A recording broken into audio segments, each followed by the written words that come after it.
inoitaona kuti magenerals opiwa a very very strong warning yekuti mukaita makaro aiwa tiyango kukaunta tichakuisai palist nemamwe manostin generals who took part in the 2017 coup.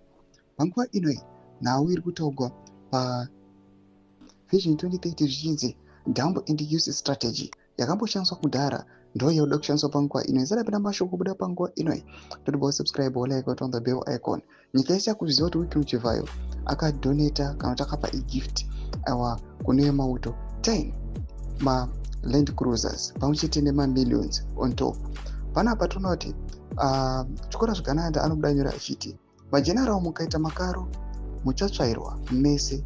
Check what is happening to VP Chiwenga who put mnangagwa in power. Muchadyirwa mese namafidi. Right now we know if state powers ndo mashoko anobuda nyogwa panguva inoi auya achireply to the post yamukuona yakanyogwa naFumuro television yaiti alert ZDF. These are not only gifts, these are death traps.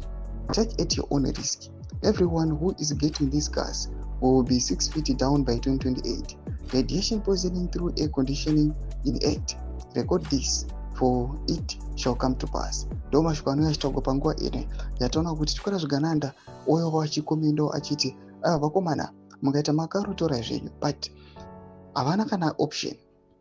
Right now if you are given a gift naphilanthropist ukanzi gift yo unoiramba here, ukatoiramba yatova imwe nyaya, and then panguva inoi ukaitora toona kuti macritics ari kuitaura zvaari kutaura izvi zvokuti these are traps, these are whatsoever. Panguva ino nyasonokwa kunzi supporting zvigananda kutunguri dangerous. It's better to back off. Pina comment section medu dzofungura emo today pamusoro pechitiko ichi. So subscribe or like, chat on the bell icon.